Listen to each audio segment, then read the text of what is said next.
नमस्कार दोस्तों। पिछले वीडियो में हमने 10वां अध्याय महात्म्य के साथ समझा था। मैंने पढ़ा, आपने सुना। तो चलिए आज हम 11वां अध्याय प्रारंभ कर रहे हैं। 11वां अध्याय। हे अर्जुन, संसार में मैं हूँ एक सम्राट, तुमको दृष्टि दिव्य हूँ, देखो रूप विराट। सूर्य चंद्र दो नेत्र हैं, शीर मेरा आकाश, ब्रह्मदीक मुझ में सभी करते वेद प्रकाश। सब योद्धा मारे हुए मेरे मुख के माही, देना चाहूं यश तुझे तुम मत करियो नाही। हाथ जोड़ अर्जुन कहे प्रथम रूम लो धार, प्रभु ने अद्भुत रूप को दिना ततुर विसार। 11वां अध्याय प्रारंभ कर रहा हूं जिसका नाम है विश्व रूप दर्शन। तो ध्यान से सुनिए। अर्जुन ने कहा, हे भगवान, मुझ पर कृपा करें। अत्यंत गुप्त आध्यात्मक विषयक वचन जो आपने कहे उनसे मेरा मोह दूर हो गया है। हे कमल नेत्र, मैंने जीवों की उत्पत्ति और नाश का कारण और आपको अक्षय महात्म्य आपके मुखरविंद से विस्तार पूर्वक सुना। हे पुरुषोत्तम, आपने जैसा अपना वर्णन किया वह आपका रूप देखने की मेरी इच्छा है। हे योगेश्वर, हे मधुसूदन, आप यदि मुझे उसे देखने योग्य समझे तो आप अपना वह अव्यय रूप मुझे दिखलाइए। श्री भगवान ने कहा, हे पार्थ, नाना प्रकार के विवस्य रूप को देख। हे भारत, तुम वसु, रुद्र, अश्विनी कुमार, मरुदगण और पहले कभी न देखे हो ऐसे आश्चर्यजनक रूपों को देखो। हे गुड़ाकेश, चराचर सहित ये जगत देखो तथा और जो कुछ देखना चाहो यहाँ मेरी देह में देख लो। परंतु इन नेत्रों से तुम मुझे नहीं देख सकोगे, इसलिए मैं तुमको दिव्य नेत्र देता हूँ, उनसे मेरा दिव्य रूप देखो। संजय ने धृतराष्ट्र से कहा कि हे राजन, इस प्रकार श्री कृष्णचंद्र जी ने अर्जुन से कहा और उसको दिव्य दृष्टि देकर अपना अलौकिक रूप दिखाया। उस विश्व रूप ने अनेक मुख और अनेक नेत्र थे, उसमें अनेक अद्भुत दृश्य थे। देह पर अनेक सुंदर आभूषण तथा आयुध सुसज्जित थे। देह पर दिव्य दिव्य मालाएं, वस्त्र, दिव्य गंध शरीर पर लगे थे। उस समस्त आश्चर्य मत अनंत देव के सब और मुख दिखाई देते थे। आकाश में यदि हजारों सूर्य की प्रभा एक साथ हो तो उस महात्मा की प्रभा की समता ना कर सकेगी। उस समय अर्जुन ने देवा विदेव के शरीर के अनेक प्रकार से विभक्त इस समस्त जगत को एकत्रित देखा। तब अर्जुन आश्चर्य से चकित हो गया, उसका शरीर रोमांचित हो गया। उसने शीश नवाकर हाथ जोड़कर कहा, हे देव, तुम्हारी देह में सब देव, भिन्न भिन्न प्राणियों के समुदाय, कमलासन पर बैठे हुए देवताओं के ईश ब्रह्मा, संपूर्ण ऋषि और दिव्य सर्पों को मैं देखता हूँ। हे विश्वेश्वर, तुम्हारे अनेक भुज, अनेक उदर, अनेक मुख, अनेक नेत्र हैं। तुम्हारा रूप अंत है, तुम्हारे अंत तथा आदि को नहीं देखता, किंतु समस्त विश्व में तुम्हारा रूप देखता हूँ। तुमको किरीट युक्त गदा चक्र, धारा चक्र और से देदीप्यमान तेजोरश्मियां सर्वत्र चमकते हुए अग्नि तथा सूर्य की भांति प्रकाशवान दुनोदीश देखने में दुर्लभ और अपरंपार देख रहा हूँ। मेरे मत में तुम्हें ब्रह्मा जानने की वस्तु, विश्व के महान आधार, नित्य सनातन धर्म के रक्षक, पुराण पुरुष हो। मैं आपके आदि, मध्य तथा अंत से रहित अनंत शक्ति, अंत भुज, चंद्र, सूर्य नेत्र, जिसके कांतिमान अग्नि के सदृश मुख वाला आपके तेज से इस संपूर्ण संसार को तपकते हुए देख रहा हूँ। हे महात्मन, पृथ्वी और आकाश के मध्य की वह अनंत और संपूर्ण दिशाएं आपसे ही व्याप्त हो रही हैं। आपका ये अद्भुत और अगुर रूप देख तीनों लोक व्यथित हो रहे हैं। ये देवी देवताओं के समूह तुम्हारी शरण में आ रहे हैं। उनमें कितने ही भयभीत होकर हाथ जोड़े आपकी प्रार्थना कर रहे हैं। महर्षियों और सिद्धियों का समूह सवसीत कहकर नाना प्रकार के आपकी प्रशंसा कर रहे हैं। रुद्र, आदित्य, वसु, साध्य, विश्वेशेदन, अश्विनी, मारुत, पिता, गंधर्व, यश, असुर, सिद्ध इनके संग विस्मित होकर आपकी ओर टकटकी लगाकर देख रहे हैं। हे महाबाहो, अनेक नेत्र, अनेक बाहु, अनेक जांग, अनेक पेट, कराल दंत युक्त आपका ये विशाल रूप देख सब अनंत भयभीत हो रहे हैं और मैं भी घबरा रहा हूं। आकाश तक पहुंचते हुए प्रकाशमान अनेक वनों में फैलाए हुए मुख को अत्यधिक तेज वाले विशाल नेत्र युक्त तुमको देखकर हे विष्णु मेरा जी घबरा रहा है। मुझसे धैर्य धरा नहीं जाता और चिति स्थिर नहीं होता। हे देवेश, हे जगन निवास, भयंकर दाढ़ों वाले और कालाग्नि के सदृश आपके मुख्य को देखकर मुझे दिशा नहीं सूझती, मैं शांति नहीं पाता, अतएव मुझ पर दया करो। धृतराष्ट्र ने दुर्योधनादिक पुत्र अपने साथ राजाओं सहित और भीष्म, द्रोण और कर्ण तथा हमारी ओर के मुख्य मुख्य योद्धा बड़ी बड़ी दाढ़ों से युक्त विकराल आपके मुख्य में शीघ्रता से प्रवेश कर रहे हैं और उसमें कितने लोग आपके दांतों में दबकर ऐसे दिखाई देते हैं मानो उसका शरीर चूर्ण हो गया हो।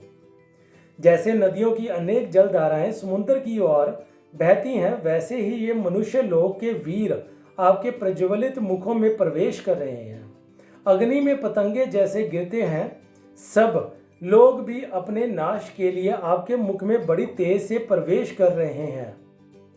हे विष्णु, जलते हुए मुखों से चारों ओर से अब वीरों को निगलकर आप जीभ चाट रहे हैं।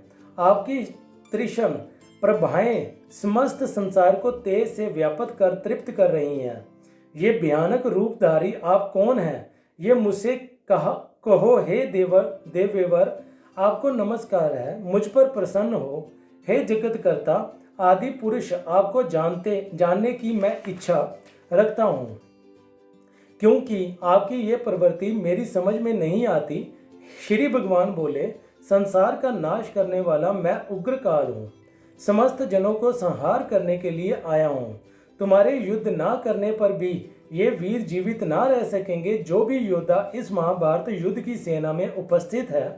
अतएव तुम उठो, शत्रुओं का संहार कर यश को लेकर इस समृद्धशाली राज्य का भोग करो। हे सवसाचिनी, उनको मैंने पहले ही मार रखा है, तुम केवल निमित्त हो जाओ। मेरे मारे हुए द्रोण, भीष्म, यथ, जयद्रथ, कर्ण और अन्य योद्धाओं को मारो। घबराओ मत, युद्ध करो, तुम संग्राम में शत्रु को जीतोगे। संजय ने कहा। इस प्रकार श्री कृष्ण जी के वचन सुन मुकुटधारी अर्जुन हाथ जोड़कर कंपित और भयभीत हुए साष्टांग प्रणाम कर नम्रता पूर्वक बोले, हे ऋषिकेश, आपके गुणगान करने से सब संसार प्रसन्न और प्रेम गमन हो रहा है। राक्षस डरकर दिशाओं की ओर भाग रहे हैं और सिद्ध आपको नमस्कार करते हैं, सो ठीक है। हे महात्मन, हे अनंत, हे देव, हे जगन निवास, आप ब्रह्मा से भी श्रेष्ठ हो, आपको देवता क्यों ना नमस्कार करें। व्यक्त भी आप हो और अव्यक्त भी आप हो तथा इन दोनों से परे अक्षर भी आप हो। हे अनंत रूप, आप आदि देव हो, विश्व के परम आधार हो, ज्ञाता हो, शेय हो, श्रेष्ठ स्थान आपका हो, विश्व का विस्तार करने वाले आप हो। आप वायु, यम, अग्नि, वरुण, चंद्र, ब्रह्म और ब्रह्म जी के भी पिता हो, आपको नमस्कार है और फिर भी बार बार नमस्कार है। हे सर्व स्वरूप, आप अनंत वीर्यवान तथा अतुल पराक्रमी हो, आप जगत में व्यापत हो, इसलिए आपके स्वरूप को, आपकी महिमा को ना जानकर मैंने तुमको अपना मित्र मानकर हे कृष्ण, हे सखा, ऐसा जो तिरस्कार से कहा सो प्रसाद से अथवा स्नेह से हे अच्युत्य विश्व रूप, तुमसे इन बोलों की क्षमा मांगता हूँ जो कि परिहास से विहार, सोने बैठने और भोजन के समय अकेले अथवा मित्रों के मध्य में तुम्हारा अपमान किया है। तुम इस सथावर जंगम रूप लोक के पिता, पूज्य और महान गुरु हो। त्रिलोकी में भी तुम्हारे समान कोई नहीं है, तुमसे अधिक अतुल्य प्रभावी कहाँ से होगा।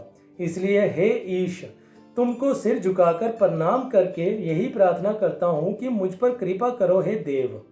जैसे पिता पुत्र के मित्र मित्र और प्रिय प्रिय के अपराध को क्षमा करता है, वैसे ही तुम मेरे अपराध को क्षमा करो।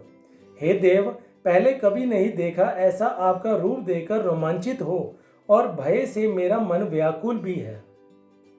इसलिए वही पहला रूप मुझको दिखाओ और हे देवेश आप प्रसन्न हो जाओ। हे सहस्त्र बाहु, हे दिव्य मूर्ति, मैं फिर आपको वही किरीट गदा और हाथ में चक्र धारण किए हुए देखना चाहता हूँ। श्री कृष्ण भगवान ने कहा, हे अर्जुन, मैंने प्रसन्न होकर ये तेजो में अनंत आग और विश्व रूप अपने योग के प्रभाव से तुमको दिखलाया है, जिसको तुम्हारे अतिरिक्त इससे पहले किसी ने नहीं देखा है।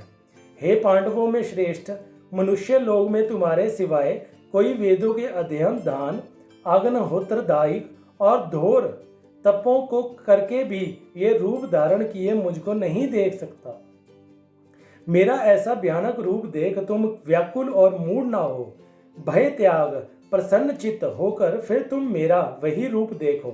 संजय ने कहा, श्री कृष्ण जी ने फिर अपना चतुर्भुज रूप दिखलाया और सौम्य रूप धारण कर उस महात्मा ने अर्जुन को जो भयभीत था धीरज बंधाया। अर्जुन ने कहा, हे जनार्दन, आपके सौम्य दिव्य मंगल रूप को देखकर अब मैं प्रसन्न चित्त हो स्वास्थ्य को प्राप्त हुआ। श्री कृष्ण जी बोले, हे अर्जुन, मेरे ये विश्व रूप तुमने देखा है, इसका दर्शन संभव नहीं है। देवता भी इस रूप के दर्शन की आकांक्षा करते हैं। हे अर्जुन, जैसा मेरा रूप तुमने देखा है, ऐसे रूप का वैद्य ध्यान, तप, दान व यदादि कर्म द्वारा देखना भी असंभव है। हे अर्जुन, हे परतप, मेरा जो विश्व रूप है, इसको मनुष्य अंत भक्ति द्वारा जान सकते हैं और तत्व ज्ञान द्वारा इसमें लीन हो सकते हैं। हे अर्जुन, जो कोई मनुष्य मेरी ही भक्ति के लिए कर्म करते हैं, मुझ ही को सर्वोत्तम मानते हैं, मुझ में भक्ति रखते हैं, सर्व सांसारिक सुखों से मुझे मुख मोड़ चुके हैं, संपूर्ण प्राणी मात्र से वह त्याग चुके हैं, वह ही मुझको प्राप्त हो सकते हैं। इति सुपनिषद ब्रह्म विद्या योग शास्त्रे श्री कृष्ण अर्जुन संवादे विश्व रूप दिव्य योगो नाम एकादशो अध्याय समाप्त। तो यहाँ पे हम 11वें अध्याय का महात्म्य करने जा रहे हैं। तो ध्यान से आप 11वें अध्याय का महात्म्य सुनिए। श्री नारायण जी बोले, हे लक्ष्मी, अब 11वें अध्याय का महात्म्य सुनो। तुंगभद्र नामक नगर था, जिसके राजा का नाम सुखानंद था। वह श्री लक्ष्मी नारायण की सेवा बहुत करता था। वहाँ एक ब्राह्मण बड़ा विद्वान पंडित रहता था। वह ब्राह्मण नित्य गीता जी के 11वें अध्याय का पाठ करता था और राजा भी वहाँ नित्य लक्ष्मी नारायण की सेवा करता था और पाठ भी नित्य श्रवण करता था। ऐसा करते करते बहुत काल व्यतीत हुआ। एक दिन राजा घर को गया। उस दिन अतीत देशांतर फिरते फिरते नगर में आए अतिथियों ने राजा से कोई जगह मांगी। राजा ने बड़ी हवेली खुलवा दी। वहां अतीत उतरे। राजा ने सीधा दिए रसोई कर अतीत बड़े प्रसन्न हुए। अमृत बेला में प्रातःकाल में यानी कि राजा उनके दर्शन को गया। राजा का बेटा भी साथ था, कई भृत्य साथ थे।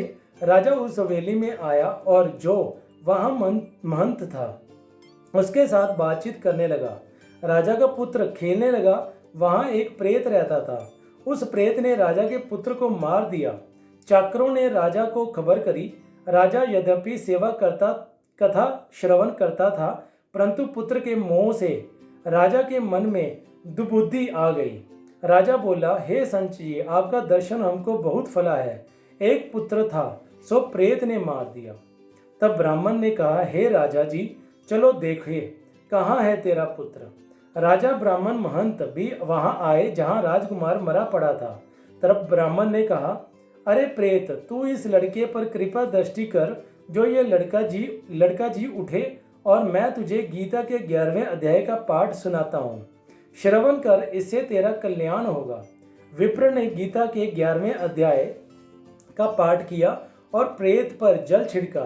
तत्काल प्रेत की योनि से छूटकर देवदेही पाई। राजा का पुत्र उठकर सावधान हुआ। प्रेत श्याम सुंदर चतुर्भुज रूप होके खड़ा हो गया। स्वर्ग से विमान आए उसमें चला गया। तो ये था हमारा गीता जी का 11वां अध्याय महात्म्य के साथ। अगली वीडियो में मैं आपके सामने 12वां अध्याय महात्म्य के साथ लेके पेश होऊंगा। धन्यवाद।